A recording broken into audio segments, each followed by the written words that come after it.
following takes place between 8 a.m. and 9 a.m.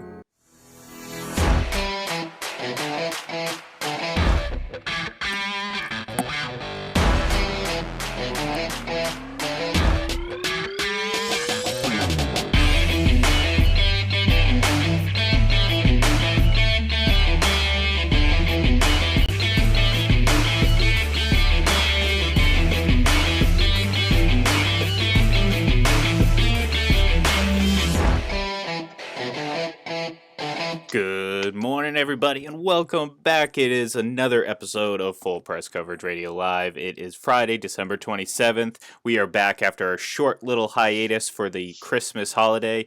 And with that, I would like to welcome back my co-host. He is Mr. Rhode Island. I heard he may be running for mayor of Rhode Island soon enough. He is Mr. Mike Debate. Mike, how are we doing today? La, la, la. Merry Christmas, you filthy animal. No, seriously. In any case, no, it is great to be back on the air here on FPC Radio Live. That mayoral rumor that you heard, that's simply what it is, folks. A rumor, no mayoral race, gubernatorial, governor races in Rhode Island. Not quite dipping my toe into that pool just yet, but it is great to be here on FPC Radio Live on a Friday. You did say just yet, so is that a teaser? Is that, let's read into that line right there, because I think that's pretty much an admission that you are you're going to be the next governor of Rhode Island. I mean, we're not going to get a little too crazy here, but I know, look, the people would be happy about it. Let's just put it that way, because again, I mean, you are Rhode Island personified. You're a lot of energy in a small package. Oh, that can't. Well, let's. Okay, the wording of that was not how I intended it, but you know what I'm saying. Rhode Island, it's a small state. I know you're vertically you're vertically challenged. Let's just put it that way. And yes, you've told me that. Yes, thank you very much. Yes, but let's put it this way: when it comes to any type of gubernatorial race, if drafted, I would run. If elected, I would serve. But right now, not in the cards. But stay tuned, folks. As I like to say, keep a sharp eye. You never know what the future might bring. That sounds like a great campaign slogan to me. I don't know. That's just me. But then again, I have no political background whatsoever. I just pay attention from afar. But we are obviously, again, we took Tuesday, Wednesday, and Thursday off after our Festivus spectacular, where we aired some grievances and had a good old time talking about some things that that bugged us this year, and talking about Week 16. But we are now in Week 17. It is the last week of the NFL season, or the regular season. Of course, the real season begins next weekend with Wild Card Weekend, and 16 divisional matchups this weekend. So it's going to be pretty wild, because there are plenty of playoff implications still at hand. Of course, the NFC is still pretty undecided in terms of seeding. There's a lot of things that can change, and really we're not going to know until the very last game of the season, because the 49ers hold all the cards in this situation. If they win, they get home field throughout, and they and Seattle do not play until Sunday Night Football, which is a great way to end the season. And let's kind of start there, because over the last week, Marshawn Lynch, out of nowhere, decides, hey, I want to go back to Seattle. Seattle has a couple running back injuries. They lost last weekend. Marshawn Lynch passes a physical, signs a contract, and he will play this weekend, which, hey, a league with Marshawn Lynch in it is better than a league without Marshawn Lynch. So I'm all for it. I think, personally, he's not 2013, 2014 Marshawn Lynch. However, he brings a unique energy, especially to Seattle, where, of course, he's beloved wherever he's been. I mean, he's just that type of player and person within the community. But he brings a certain type of energy to this team that is obviously gearing up for hopefully a long playoff run, and their odds certainly increased a little bit, in my opinion, with the addition of Marshawn Lynch, despite him not being the same guy, or at least I'm assuming he's not the same guy, and I don't think he can just turn on a switch all of a sudden after not playing football for over a calendar year, and being that guy. But great opportunity for him, great opportunity for the Seahawks at the perfect time, and it's going to be exciting to see him out there in Seattle on Sunday night and kind of see what that environment's going to be like. Without question. I mean, it's exciting to see a guy like Marshawn Lynch back in Seattle. It's a place where he's probably has the most indelible image in terms of the contributions he's made on the field. And I know he spent time in Buffalo and Oakland as well. But, Marshawn is definitely one of those polarizing type figures. He gives a great presence whenever he's out there. He's definitely a character. But on the field, I still believe he's got something left to give. I don't think Marshawn Lynch is the type of guy that's just going to trot out there and this be a symbolic type of signing. I don't think he would have done that and cheapened his image like that. I think he feels he has something to contribute. And because of that, it injects life into the Seattle Seahawks. And let's face it, they desperately need that heading into this matchup with the San Francisco 49ers. They're definitely looking to try to still show the league that they are among the top teams in this league, that they can win that division, and they want to try to go in and to be able to do it. So at this point, you look at the 49ers and you look at the Seahawks, that is shaping up to be an amazing game this weekend, probably the sleeper game of the week. Yeah, well, I think it's front and center, and the NFL couldn't have asked for a better way to end their season because again, it's all these games are divisional matchups, so obviously some have more weight than others. I don't think too many people are pining for the Jets and teams like that. But when you're talking about but when you're talking about San Francisco and Seattle, which not only the NFC West is on the line, playoff first round buys are on the line, and potentially, yes, even Seattle can get home field throughout the entire playoffs. There is a way that it can happen. I mean, of course, by the time we get to Sunday, we'll know if that's even possible because they're going to need some help outside of just winning against the 49ers. However, for the 49ers, it's as simple as winning the game. You win the game, and you do not have to leave the comforts of the Bay Area for the entirety that you're in the playoffs, which could be 2 games and a trip to Miami. So, great opportunity here for the 49ers, a team that their first loss of the season came back to Seattle in that overtime game, which, again, a missed field goal by San Francisco gave Russell Wilson and the Seahawks an opportunity to win that game. Of course, they didn't win it right away, but again, at the end of the day, they ultimately won that game, and it knocked San Francisco down from 8-0 to 8-1. So a lot of history between these two teams, not just this year, but in years past. Obviously, Seattle beat San Francisco on their way to the Super Bowl and onto a Super Bowl victory against Denver in 2013. Well, the game was in 2014, but it was the 2013 season. And so, again, it's going to be exciting. It's going to be a playoff atmosphere. There's a lot on the line.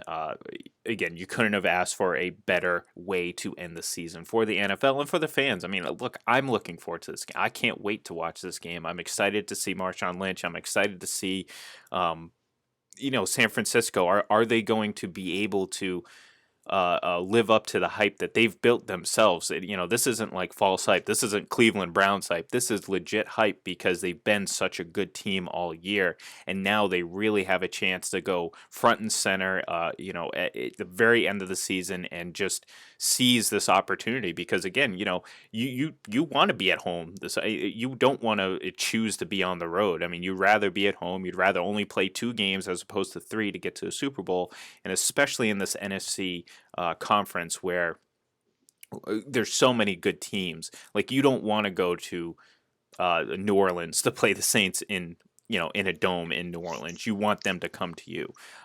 You want Seattle to come to you. You want Green Bay to come to you outside of Lambeau. You don't want to have to go to Lambeau and play on the quote unquote frozen tundra. So San Francisco, a lot on the line for them, a lot on the line for Seattle. It's going to be fun, and that's only one game of an entire Sunday slate. I mean, that's the best part about this. Since we're on Week 17, no Thursday night football, no Monday night football. We have all 16 games on Sunday. It's going to be an absolute blast.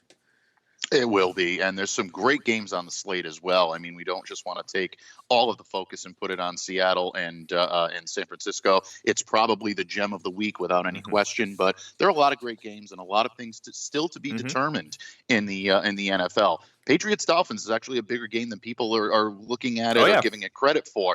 Home field, the home field in the first round bye, and the second seed in the AFC is up for grabs in that game. Patriots win and they're in. So this is a big game in New England coming up for the weekend. A lot of good games on the slate without any question, and I for one can't wait to see a lot of these. There are really some good matchups. Chiefs and Chargers is something to keep an eye on as well. Chiefs definitely have to win if they want any shot at being able to secure that that first round bye and that number 2 seed. They typically can have problems with the Chargers. We saw it the last time. Chargers really took it to them, and you can make the argument that maybe they should have even won that game. So that could have big implications as well. The Redskins and the Cowboys is a huge game. You need to see that they're capable of being able to win. Eagles and Giants actually is a pretty big game as well. A lot of implications for those two teams as to who wraps up the NFC East. So a lot of good games on the slate this week, and I can't wait to watch them. Yeah, I wrote that I published a piece late last night because, again, I don't really care too much about sleep. I was telling Mike off the air with my fancy new watch, I'm learning quite a bit about my sleeping patterns. And let's just say I wouldn't be getting into any Ivy League school of sleep with the grades and percentages I'm getting. But with that said, I published a piece last night. And I called this the merciful end of the NFC East race. And basically I said one of these teams are going to, quote unquote, earn the right to get bounced by a superior team in the first round, because I don't, I'm more disappointed in Dallas for the reason that I think that they've actually been more of a complete team in the sense that they haven't had to deal with some of the issues that Philadelphia has had on a injury standpoint. I do think that they have more talent even when healthy. So I'm not excusing Philadelphia's struggles this season. However, I am saying that I'm more disappointed in Dallas. But anyways, this division is going to be decided one way or the other. The Eagles, by virtue of winning last week, hold the card. So if they win, they're in, and they win the NFC East, and they get the 4th seed. Dallas obviously is going to need Philadelphia to lose in order for them to leapfrog them. So either way, I just don't I just don't see either of these teams. This isn't a situation where you've been a team like Seattle who in years past has kind of hovered around 500, but you saw indications that they were growing and they were evolving. I see neither team doing that. I actually see them devolving. So to me, I think this is going to be whoever is fortunate enough to be the 5th seed, the first wild card, is probably, in my opinion, might be a slight favorite. If anything, it would be a pick'em to me, because they would obviously be on the road, and you would want to give it the slight edge to whoever hosts that game, whether it's Philadelphia or Dallas. But to me, I'm already I will pick whoever one of those two teams plays in the playoffs. It doesn't matter to me. I don't care who they play. It's going to be a really good team. Let's face it. I mean, the 5th seed is probably going to be San Francisco or Seattle.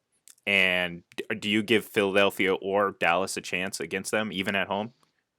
No, I really and truly don't. I mean, the way that these two teams have played, look, I think Philadelphia has shown signs of life in the latter part of the season, and I think that's commendable and something that they really should be proud of. But at the same time, those teams are playing at such a high level. I just don't see Philly playing at that same level right now to be able to compete. Dallas, if they win, they're going to back in. And I mean, at this point, you have to really wonder whether or not that's even going to be a contest if they have to face one of those two teams. So, I think that there's a lot that's going on when it comes to the NFC East. Definitely a lot of implications this weekend, as we said before. But yeah, if either one of those two teams has to do that, it's kind of like a one and done, you have to assume. But you never know. And that's why they play the games on the field, not on paper. If Philly can get hot, you never know what could be a possibility. I, for one, would be very surprised to see Dallas have success in the playoffs, especially the way the season is kind of limping along toward the end for them.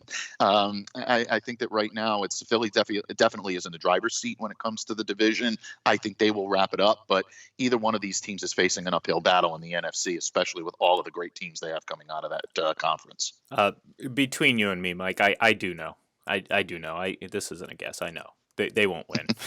I would be willing to bet my life savings that they would not win. And then, if I do lose, the joke's on you because you don't actually know what's in my life savings, and it'll be quite disappointing. But that's neither here nor there. Yeah, but see, I don't look at it as monetary gain. I look at it as bragging rights. That's true. London's life savings. I took it. I didn't take. I just took it. If there's nothing there to take, did you really take anything though? I mean, it's true.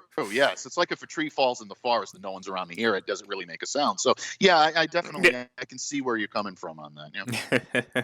But look, it's regardless, it's going to make for some intrigue because, of course, they're going against the bottom feeders, and I say that kind of sarcastically because they're not too far off from the bottom feeders. But the bottom feeders of the NFC East, each Philadelphia and Dallas gets to play one of each of those two teams. So it'll be interesting. Like I said, that's good. And the great part about it is the NFL, to their credit, obviously they do this a lot in Week 17. They keep it very flexible in order to line things up the way to maximize a TV drama. Let's put it that way. So, for instance, both New England and Kansas City are playing at the 1 o'clock hour. It would make no sense to have one play at 1 and one play at 4. For the fact that both teams are obviously competing with each other for that second overall seed, so you're going to have both those games going on at the same time. So it'll be interesting to flip back and forth. And of course, again, we already mentioned it. The Sunday Night Football game. It all comes down to everything that happens, but between 1 and 7:30 tomorrow in the NFC, whoever wins, the Saints. Whoever wins their games, none of it's you're still not going to know anything until the end of Sunday Night Football, which is great. So if Green Bay wins, if the Saints win, we still don't know who the first overall seed is because it all depends on San Francisco. If Green Bay loses, if the Saints lose, and the 49, we still don't know. Seattle could take it, 49ers could take it, Green Bay could switch. So there's so many different things that could happen, and it really all comes down to about 3.5 hours on Sunday Night Football, specifically with the NFC. I mean, of course, we'll know what the AFC is at that point, but shifting gears real quick, because obviously Week 17 is the end of the regular season, which for some teams means just getting ready for the postseason. For others, it is the end of the season altogether, and they will be looking towards 2020, the draft, and the new the new decade of the NFL. There could be a number of coaches that will not be making the return flight home, and I'm saying that kind of jokingly. I mean, they will. I would think they would be offered a ride home after this last game, but likely they will not survive Monday, which has become a basically a death sentence for a lot of coaches. The Monday following the last game of the regular season. So, real quick, I'm going to throw out a few names, and I want you to give me a ballpark percentage of what you think their chances are of returning. So, obviously, 100% you think they're going to come back. 0% you don't think they're going to come back. So, let's start. I'll make it a little interesting here. We're going to start with I have a few names listed here, and only one is not like the other. So I will start with Bill Callahan in Washington, because here's the caveat: he is the interim head coach. He has expressed interest in coming back. Mike, do you think the Redskins bring him back? This is a tough one to me. I would probably say 60-40 that he doesn't. I think that there is some traction there with Bill Callahan and some of the things that he's done, and the players are starting to respond to him a little bit. But ultimately, I think this is an opportunity for the Redskins to move in a different direction and to bring in some fresh blood. I think they will be able to negotiate with him and possibly bring him back if they decide that maybe the candidates out there are not to their liking. But at the same time, I think if they're able to find someone that really fits what they want to do long term, then I think they bring them in. Dan Snyder is the type of guy that wants to grab headlines. He wants to make splashes. Whether or not he makes the right hire is something that's still up for debate. But at this point, I would say that maybe 60-40 that he would move on, but just probably better than most people would give him. But I think because of the goodwill he's gotten there, I think that may tip the scales in his favor a little bit and give him a little bit more of a chance to come back. Now the Falcons have come on as of late in the last few weeks, and even earlier in the season when they were really struggling, Dan Quinn had a lot of defenders among the players. Um, I've kind of shifted back and forth on him because I've thought that he was going to be gone earlier in the season. I just thought I thought he was going to be fired mid-season. Um, other people that know the team a little bit better than I do have expressed their appreciation for him, and just that I think he's getting kind of a bad rap. So, what do you think? Is he back next year? I think I would lean pretty heavily that he would be back, barring any sort of Josh McDaniels type package or whatever. If Dimitrov is that fixed on McDaniels or someone like that to take over, but I'd put the odds at pretty high that Dan Quinn returns. I would too. I think a lot of people are blaming Dan Quinn for the struggles that Atlanta's had, and I think a lot of that is unfair. Look, I think there have been some difficult circumstances. There have been some injuries. There have been some inconsistencies with play, but ultimately, I think Dan Quinn is still a good fit for that organization, and I think he still runs that team fairly well. Again, that's the big wild card, and I'm glad that you brought that up. A guy like McDaniels being out there all of a sudden changes things. He's going to be very sought after this year. There are a lot of talented teams that underachieved this year that are going to be looking for coaching, and they're going to be looking for guys that can come in and bring the pedigree that Josh has. If, in fact, this is a situation that is going to be beneficial for him, this could be the year that he finally does leave New England and becomes a head coach elsewhere. But ultimately, I think that Dan Quinn should come back in Atlanta. Whether or not he does is another kettle of fish. So I'll say 70-30 in favor of him returning to Atlanta, but there's still an outside chance that they do decide to move on if they find someone that they feel is better equipped to lead them going forward. Now, what about Pat Shurmur in New York? Because there's obviously been rumors that both he and Dave Gettleman, the general manager, are not safe. The Giants are obviously wrapping up another disappointing season. I kind of have a hard time putting a grasp on this, but if you want to compare and contrast, Ben McAdoo spent just about 31, I think it was 31 games with the Giants. Obviously, Pat Shurmur has surpassed that, and he has a far worse record, far worse winning percentage, and they don't seem like they're anywhere closer to. I mean, granted, they potentially have their quarterback of the future.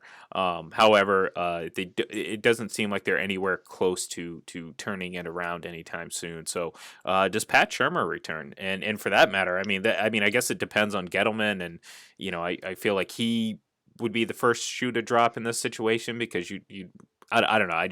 It's hard for me to get a grasp on this situation in New York.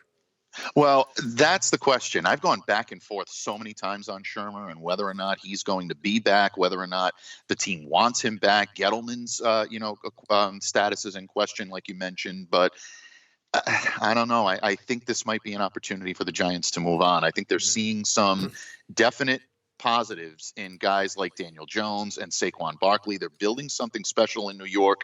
I don't think that it's a situation where they're on the cusp of contending just yet. I think they still need maybe one, even two more seasons before that happens.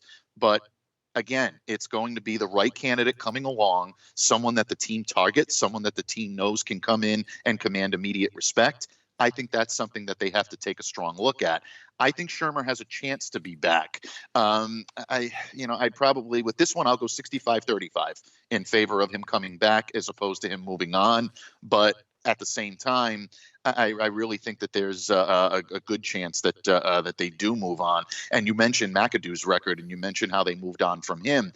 I think the circumstances were a little bit different in that I don't believe McAdoo really had the command or the respect of his team. I think Shurmur has that a little bit more.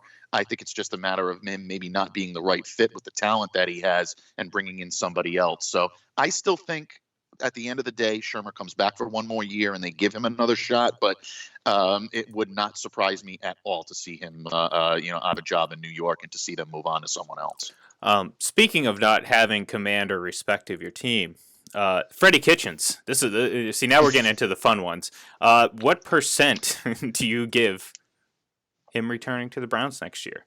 Hold on. Can I answer for you? Can I? Yes, you may. Please do it. 0.0. Yeah, am I right? Yeah, I mean, we have, Okay. yes, we have. All right. We knew it was coming, folks, and my friend does not disappoint at all. Look, yeah, I think there is a 0% chance that Freddie Kitchens comes back in Cleveland. This was just a disastrous hire. And, for lack of a better term, I mean, you can't even put that all on Freddie. I mean, I think he was given keys to a house that he couldn't afford. And I think that's basically what this comes down to.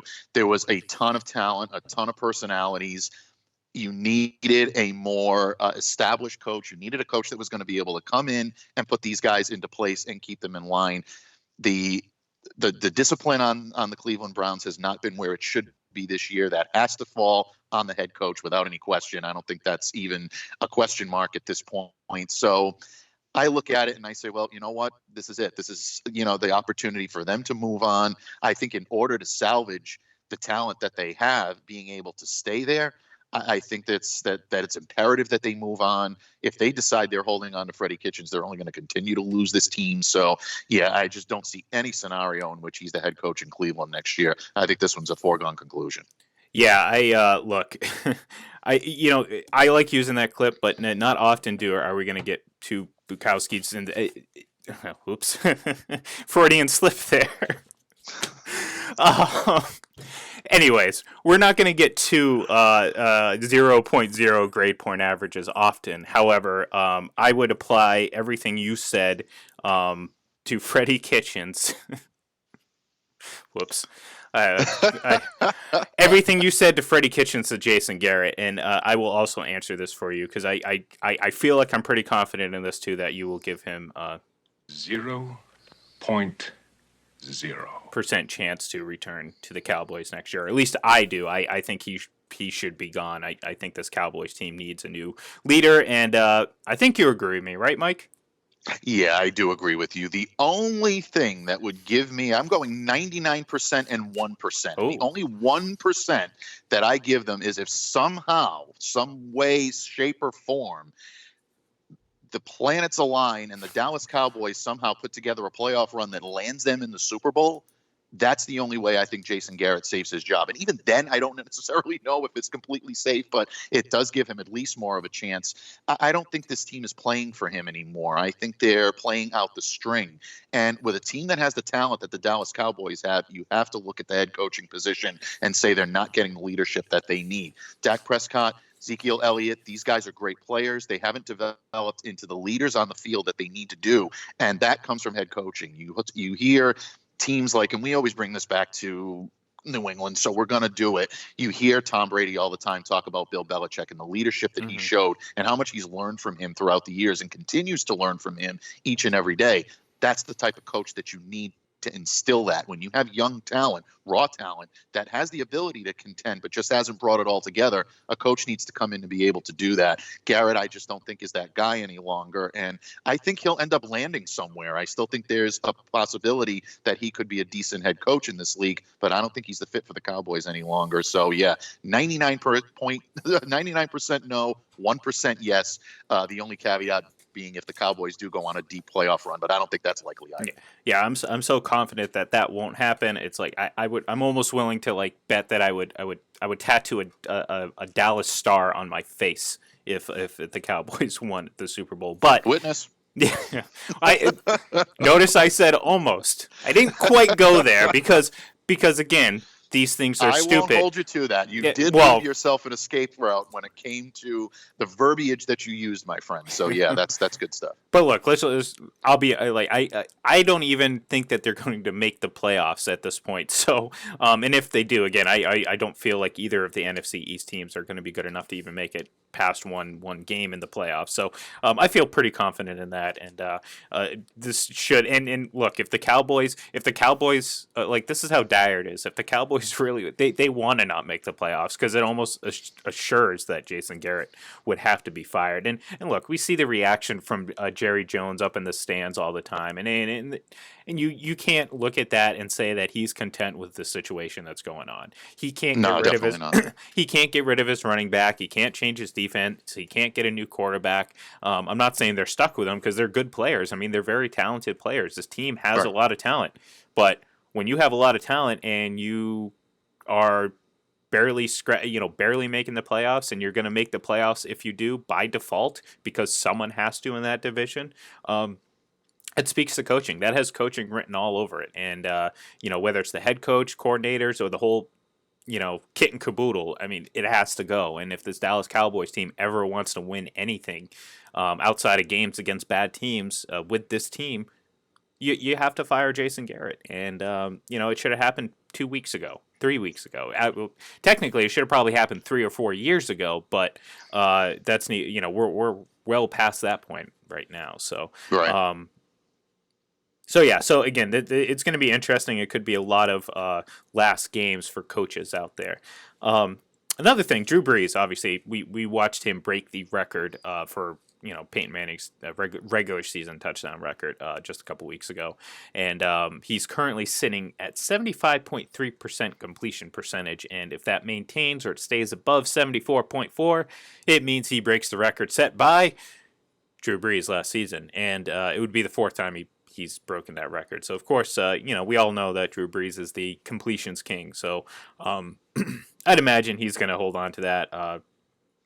Last time out against the Panthers, I think he completed something like 77%. He was 30 for 39, 77% of his passes. So I would imagine he would maintain those levels. And, it's just another really nice record on his resume.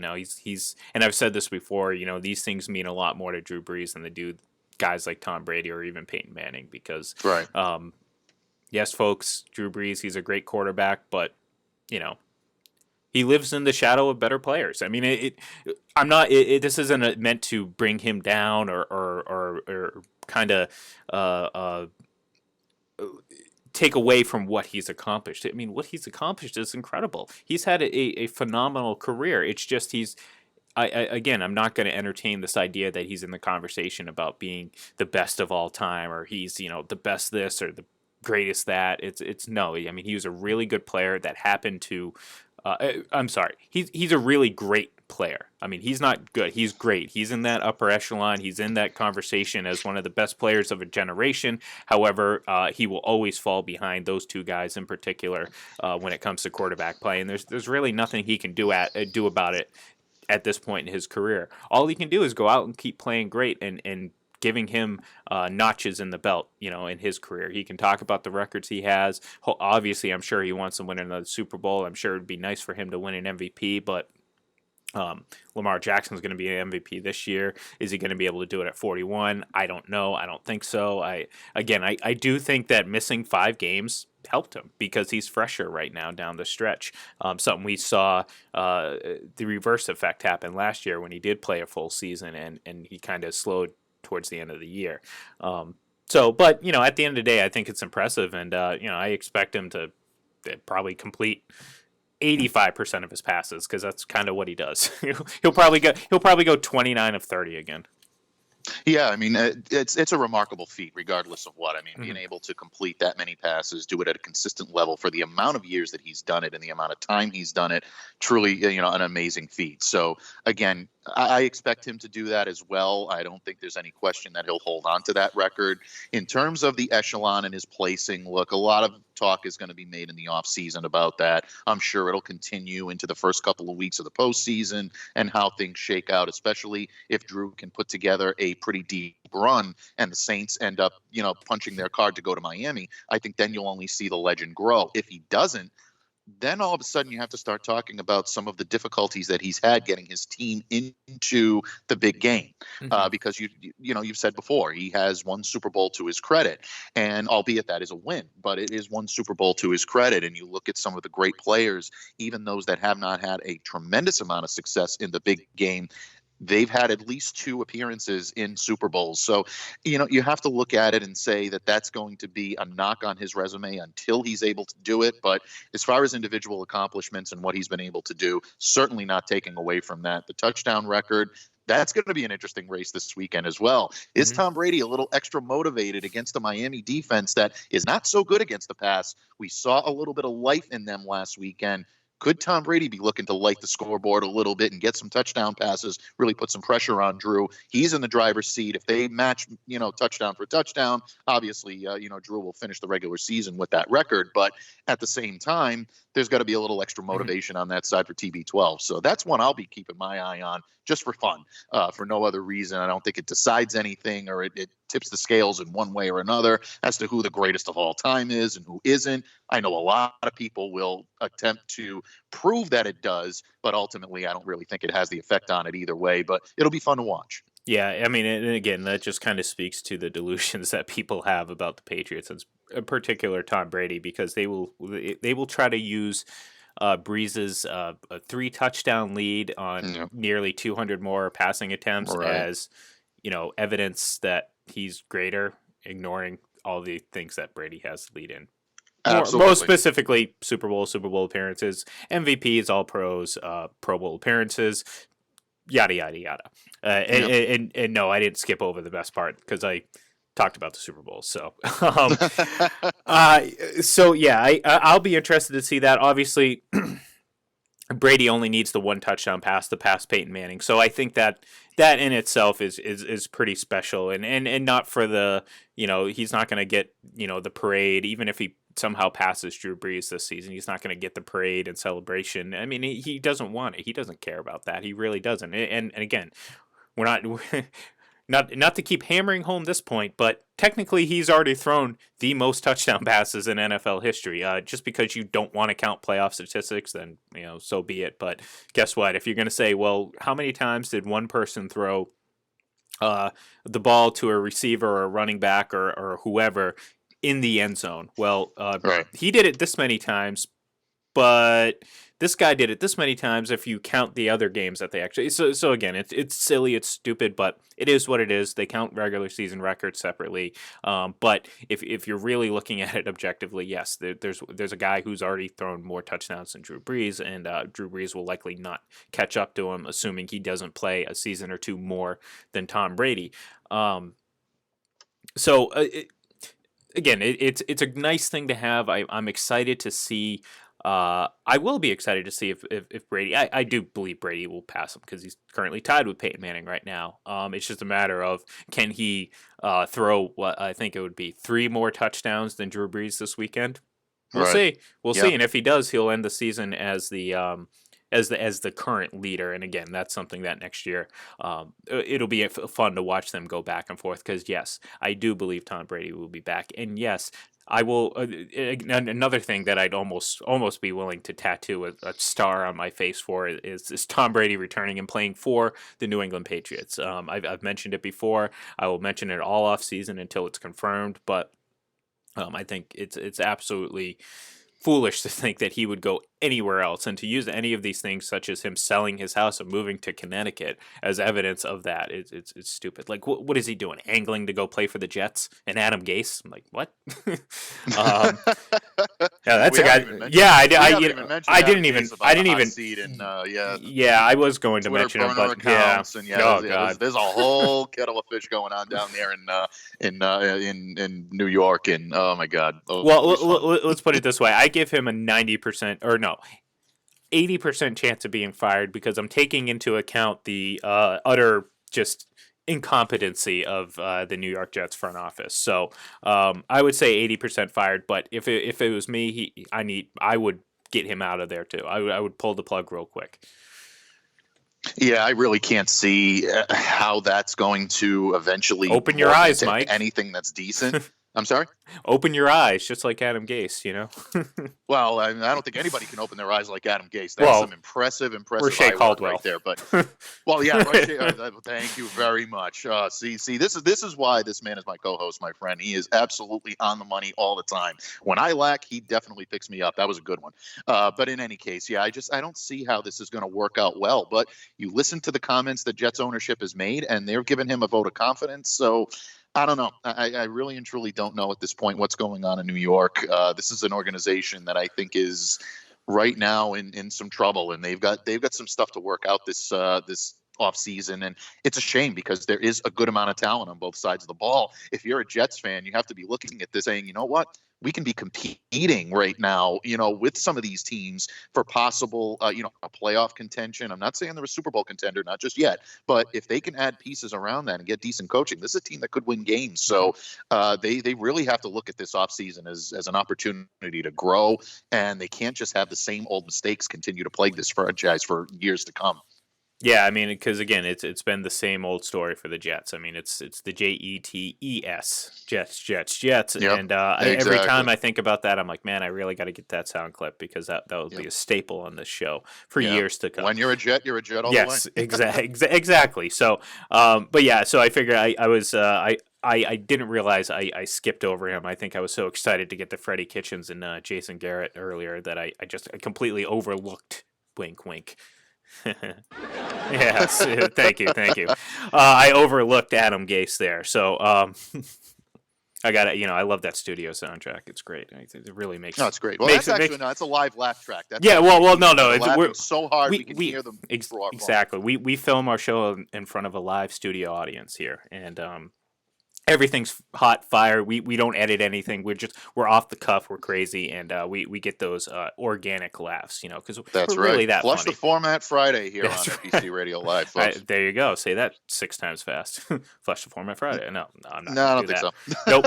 Not gonna try it. Not gonna try it. I already stumbled over words and said some wrong things earlier today, and I kind of try to keep myself to one of those in an episode. So I'm far past that quota.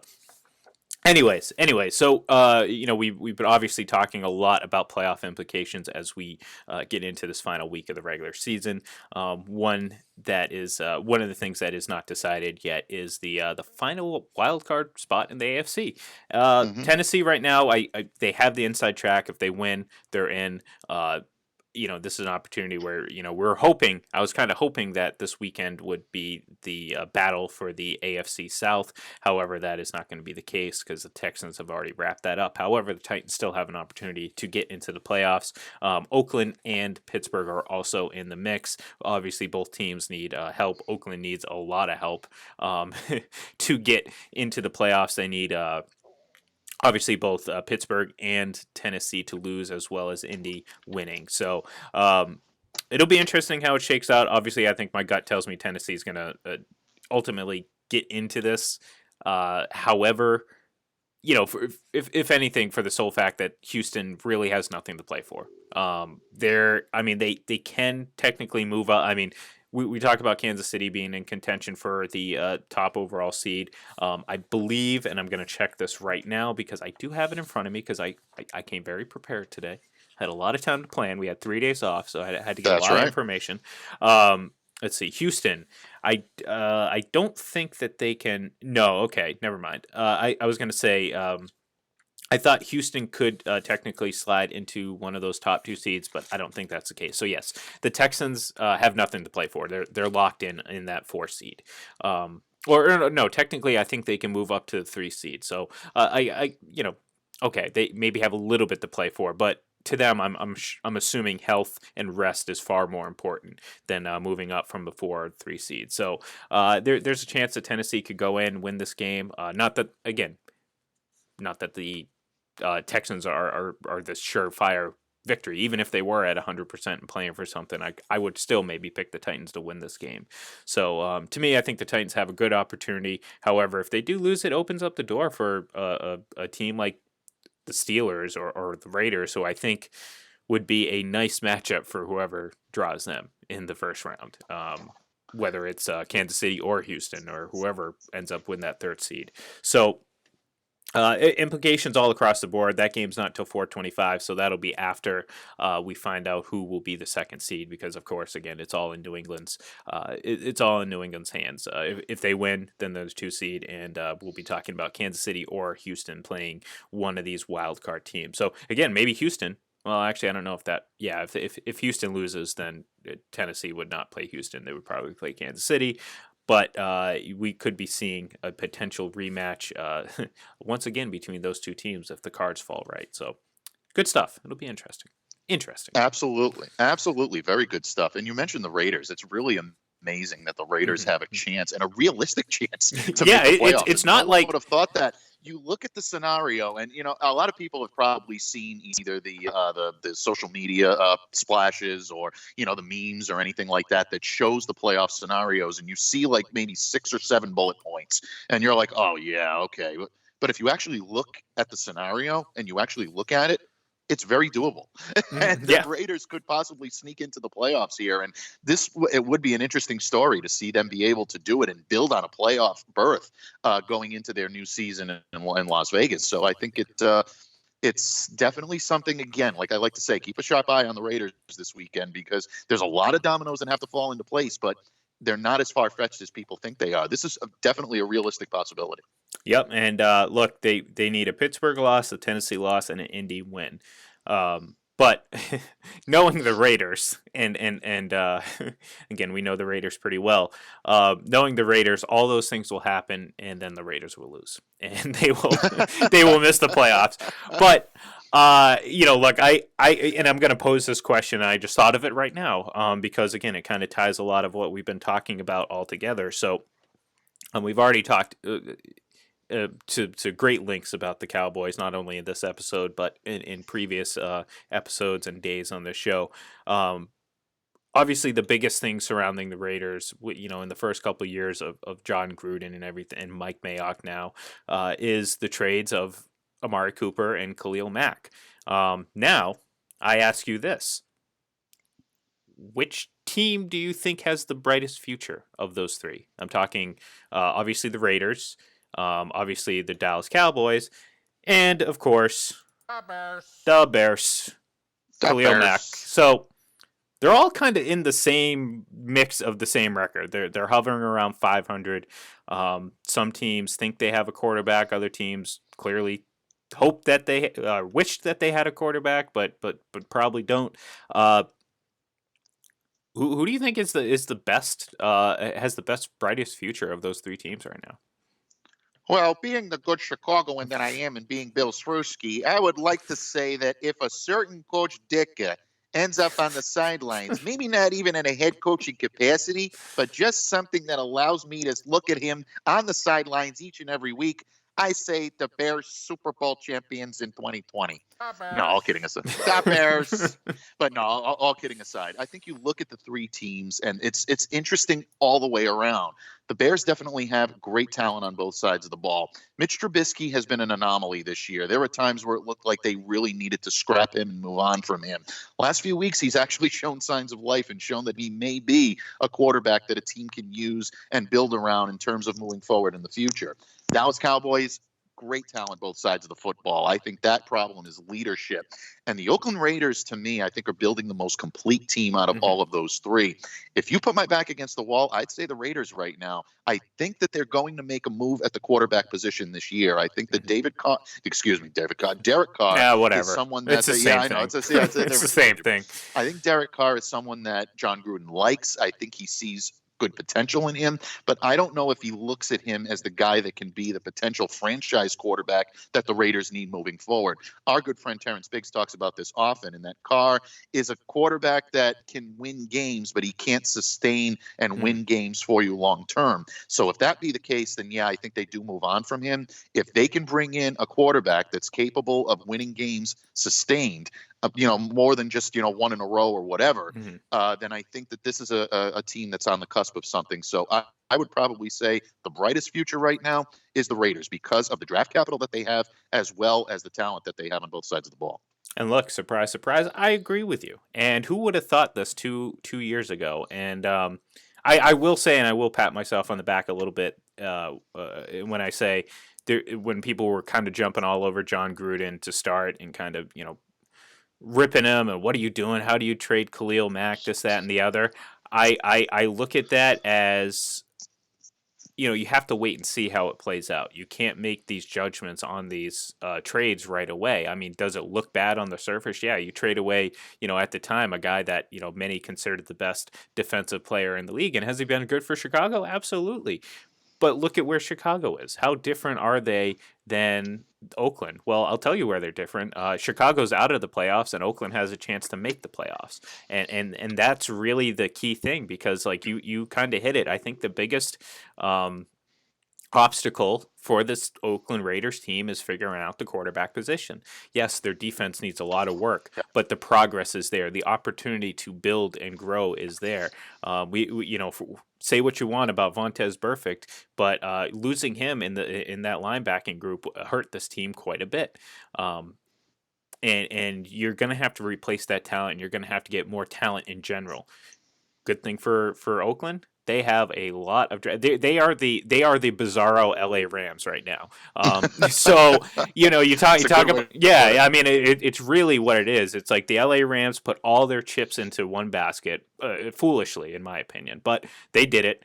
They grabbed that attention of that LA fan base, and now they're screwed because they have millions of dollars tied up in 5 players, a majority of your salary cap. And this is assuming that they get a deal done with Jalen Ramsey, which at this point you have to, because you can't lose him for nothing at this point, because you have nothing. You have no first-round draft picks. You have no second-round draft picks. How do you replenish this talent group when your quarterback is perhaps not as talented as you thought, or at least not worth the money that you gave him, and you have limited cap space? So in that sense, the Oakland Raiders are the exact opposite. They got rid of guys that are going to cost them a lot of money. Amari Cooper, Khalil Mack. They're not saddled with those contracts now. Do they still have Derek Carr? Yes. Is he a serviceable quarterback? Yes. Which is perfect for these first couple years under John Gruden, because now they're building an identity. They're building up a little bit of cachet, and they're going the exact opposite direction of what the LA Raider or the LA Rams are right now, in my opinion. So they are the bizarro LA Rams in a good way, in a very good way. So I would agree. Oakland by a mile. Almost. Yeah. I kind of convinced myself that they're clear the front runners because, again, the wild card being if Dallas gets the right head coach, a lot of things can change for that team. I just don't.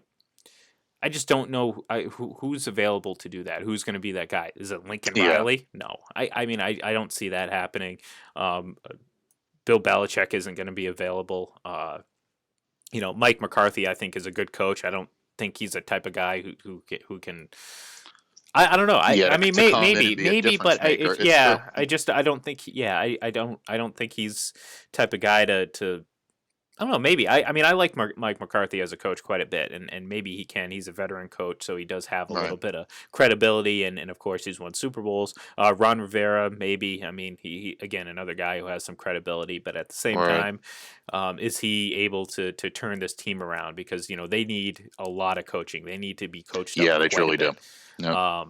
So we'll see. And that's, again, a lot of this is off-season fodder, and we will find out. I'm assuming on Monday a lot of the answers to the questions that we asked today, and that is which coaches are going to survive into next season. And by the time we take the airwaves on Monday morning, my friend, there will already be some coaches on the carcass line, and unfortunately it'll only continue throughout the day, but you will see some right after the games are concluded on Sunday. You'll start seeing some of those messages start trickling out. So this could be that's always an unfortunate day. And look, we make our jokes and things like that. You never ever celebrate someone losing their job. It's never a good thing, folks. I mean, regardless of who it is or what it is, these guys have families. You don't want to see anything like that happen. But for players and teams that are trying to win, it's a cutthroat business, and it's a business that unfortunately it's necessary to be able to produce. And if you're not producing, then you can't get the job done. It's not going to work. No, exactly, and again, we're not sitting here trying to make light of their life situations, because again, these coaches understand. Every coach in the NFL, every coach in professional sports understands the environment. It is what it is. You sign up for that. However, it doesn't affect you or impact you any less than it would be losing your job normally. Again, I mean, life cycles of a coach, they tend to go. There's, you tend to kind of get other opportunities, and there's more, there's differences, obviously, from some of the real world jobs. However, again, this doesn't take away from the real world circumstances that come from losing your job and having to pick up your family and move. And that's really the biggest thing, too, is like, you're not going to get fired from Target and then go walk down to Walmart and get a job in the same town. No, you're going to get fired from Target and then have to move 1,800 miles, across country country, move your family, change schools, change all that to go get a job at Walmart. So that's essentially what these guys have to do, and probably the biggest hurdle is the having to upheave your life in an instant. So we'll see. We'll see how that plays out. We're not gonna, we'll make light of it in the sense that in the team perspective and not necessarily the individual. But I'm sure, Right, exactly. I'm sure on Monday we will be talking quite a bit about that. But Oh yeah. that will be Monday, and that will be after the end of the regular season. So we're going to have a lot to talk about next week. We're going to be previewing a lot of playoff matchups. We're going to know them all. We're going to be able to break down the first few on Wild Card Weekend and really get into it. But until then, we're going to have to say goodbye and say have a great weekend, folks. We're glad to be back. We enjoyed the few days off, but I don't know about you. I was itching to get back on the mic, and I'm glad we did. So until then, until Monday at 8 a.m., give us a follow on Twitter. It's at FPC Radio Live. You can follow me on Twitter. It's at IGLEN31. And, of course, Mr. Rhode Island, the future mayor of Rhode Island, Mike Debate. You can follow him. It's at MDABATEFPC. Folks, have a great weekend. Enjoy Week 17.